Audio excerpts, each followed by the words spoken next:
वही भारतीय टीम ने श्रीलंका को तीसरे वनडे मैच में 317 रन से हरा दिया है, जो कि रनों के लिहाज से ओडीआई क्रिकेट की सबसे बड़ी जीत है। वह अधिक जानकारी के लिए हमारे साथ हमारे क्रिकेट एक्सपर्ट राकेश रंजन जी जुड़े हुए हैं। राकेश जी, भारत की टीम ने रनों के लिहाज से ओडीआई क्रिकेट की सबसे बड़ी जीत दर्ज की है और श्रीलंका को तीसरे वनडे में जो है 317 रनों से हराया है। क्या कुछ कहना चाहेंगे?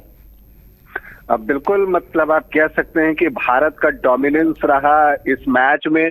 न सिर्फ हम मैच की बात कर ले, पूरी सीरीज में भारत का डोमिनेंस रहा और श्रीलंकाई टीम जो है वो दबाव में खेलते हुए नजर आई है। यूं कह सकती हैं कि ये जो फॉर्मेट है वनडे का, श्रीलंका को अभी उसमें बहुत कुछ सीखने की जरूरत है कि किस तरह से इस फॉर्मेट में बैटिंग करते वक्त अपने आप को अप्लाई करना है। ये श्रीलंका को सीखने की जरूरत है, न सिर्फ बैटिंग में बल्कि बॉलिंग भी किस तरह से करना है। क्रूशियल मोमेंट्स पर कब आपको विकेट निकालने हैं, ये सीखने की जरूरत श्रीलंका को है।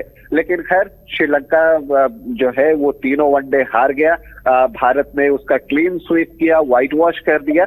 लेकिन अगर हम भारतीय टीम की बात करें तो भारतीय टीम जो है तिरुवनंतपुरम में जब उतरी मैदान पर और जब पहले बैटिंग करने के लिए वो आई पिच पर, तो उसी वक्त उसने अपने इरादे जाहिर कर दिए और यही फर्क है दोनों टीम में।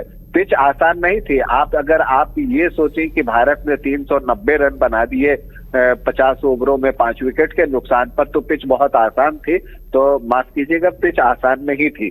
पिच जो है वो एक कठिन पिच थी और इस पर कई सवाल थे बल्लेबाज के लिए। लेकिन ये क्वालिटी ऑफ बैटिंग है भारतीय टीम की, जिसकी तारीफ करनी चाहिए हमें।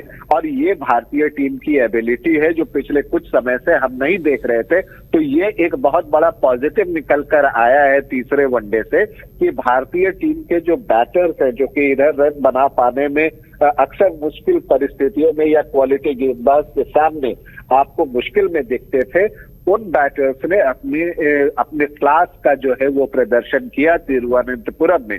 और जब आप जान लीजिए कि 2 शतकीय साझेदारी और एक तीसरी ऑलमोस्ट शतकीय साझेदारी हो जाए, तो उसके बाद जो है सामने वाली टीम के पास कुछ बचता है नहीं। और यही हुआ। पहले विकेट के लिए रोहित शर्मा और शुभमन गिल ने 95 रनों की साझेदारी की, मतलब शतकीय साझेदारी से 5 रन कम। लेकिन इसके बाद विराट कोहली ने गिल के साथ और फिर अय्यर के साथ 2 शतकीय साझेदारी और निभाई।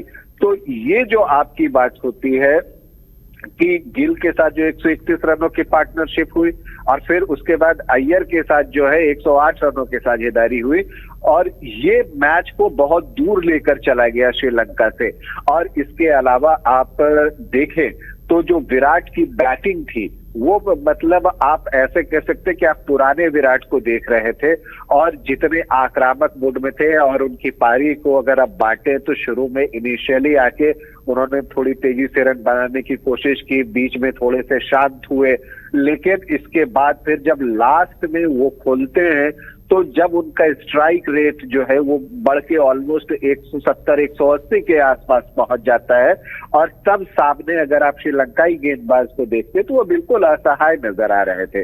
लेकिन मैं तारीफ जो है शुभमन गिल की भी करूंगा कि जब पारी की शुरुआत करने आए, पिच में उस वक्त हरकत थी, गेंद स्विंग और सीम दोनों कर रही थी। लेकिन जो पारी का 6ठा ओवर आता है, मैच वहीं से बदल जाता है।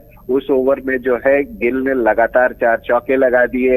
इसके बाद फिर आपको रोहित शर्मा का छक्का उससे पहले आया। तो पूरा दबाव जो है वो श्रीलंकाई टीम पर बढ़ता चला गया और जब एक अच्छी शुरुआत, एक अच्छा प्लेटफॉर्म आपको मिल जाता है तो फिर आपको वहां से लॉन्च करना होता है और वो इंडियन बैटर्स ने किया। शुभमन गिल ने अपने करियर का दूसरा शतक लगाया, 97 रन बनाए और इसके बाद तो विराट का शो था। विराट ने अपना शो दिखाया और 110 गेंदों पर 166 नाबाद रन बनाए और 13 चौके और 8 छक्के लगाए। ये किसी भी वनडे पारी में विराट द्वारा लगाए गए सबसे ज्यादा छक्के हैं अनुष्का। श्रेयस ने भी फिर आगे काम को बढ़ाया, 32 गेंदों पर 38 रन बनाए। लेकिन फिर आखिर में बैटर्स जो है तेजी से रन बनाने में, चाहे वो राहुल हो, सूर्य कुमार यादव हो, जल्दी जल्दी आउट हो गए। अक्षर पटेल नाबाद गए। तो जब एक बार इस तरह की पिच पर आप 390 रन बना लेते हैं, जो कि डिफिकल्ट है, तो सामने वाली टीम के लिए कुछ करने को बच नहीं जाता।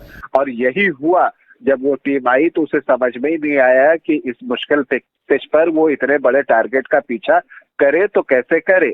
और सामने आपके मोहम्मद सिराज हैं, जो कि बिल्कुल कमाल की गेंदबाजी कर रहे हैं वनडे इंटरनेशनल्स में, और उनकी जितनी तारीफ कीजिए वो कम है। तो सिराज थे, शमी थे, कुलदीप थे, तो इनके सामने जो है वो बिल्कुल ही श्रीलंकाई टीम खड़ा नहीं हो सकी। और रोहित शर्मा ने एक अच्छी बात ये की कि उन्होंने दबाव कम होने नहीं दिया, उन्होंने सिराज से 10 ओवर फेंकवा लिए। और हालांकि सिराज को 5वां विकेट नहीं मिल सका, लेकिन उन्होंने अपने 10 ओवर में 32 रन देकर 4 विकेट लिए। तो आप इसी से समझ सकते हैं कि इसके बाद श्रीलंकाई टीम का क्या हुआ होगा। देखते ही देखते श्रीलंका की टीम सिर्फ 73 रनों पर ऑल आउट हो गई 22 ओवर में। तो अब ये समझिए कि टीम 100 रन भी नहीं बना सकी, 50 ओवर तो दूर 25 ओवर भी नहीं खेल सकी, 22 ओवर में ही टीम ऑल आउट हो गई। तो मैच किस तरह का हुआ होगा, कंप्लीटली वन साइडेड मैच था। लेकिन जो भारतीय प्रदर्शन है वो बहुत बेहतर रहा।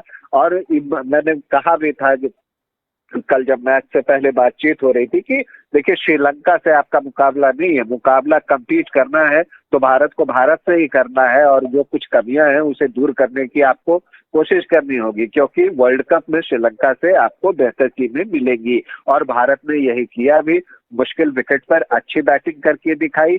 और इसके बाद जो है वो ऐसा कॉम्प्लेसेंट नहीं हुए कि हमारे पास 390 का स्कोर है। उन्होंने जो है लगातार हमले किए गेंदों के साथ, और जिस तरह से ऑल आउट गए, रोहित शर्मा सिराज को 10 ओवर करवा दिया, शमी से ओवर्स निकलवाए, कुलदीप से गेंदबाजी करवाई, तो उन्होंने जो है श्रीलंका को सांस लेने का भी अवसर नहीं दिया, और बिल्कुल एक तरह से आप कह सकते हैं कि कुचल सा दिया। 73 रन पर जो है श्रीलंकाई टीम ऑल आउट हो गई, और ये 317 रनों की जीत, जैसा कि आपने बताया कि रनों के लिहाज से वनडे इंटरनेशनल में लार्जेस्ट विन है। इससे पहले जो ये रिकॉर्ड है ये न्यूजीलैंड के नाम था, 2008 में उसने बनाया था, उसने आयरलैंड को हराया था 290 रनों से। तो अब भारत जो है लार्जेस्ट विन बाई रन का रिकॉर्ड अपने पास रख लिया है, और उसने जो है 317 रनों की जीत दर्ज की है। अब भारत की जो अगली सीरीज है वो न्यूजीलैंड से है, 18 तारीख से वो सीरीज शुरू हो रही है। न्यूजीलैंड की टीम भी पाकिस्तान को हराकर बढ़े हुए हौसले के साथ आ रही है, तो दूसरी तरफ भारतीय टीम का मनोबल भी काफी बढ़ा हुआ है। तो अब सबकी नजर भारत न्यूजीलैंड सीरीज पर चली गई है। बहुत बहुत शुक्रिया रंजन जी हमारे साथ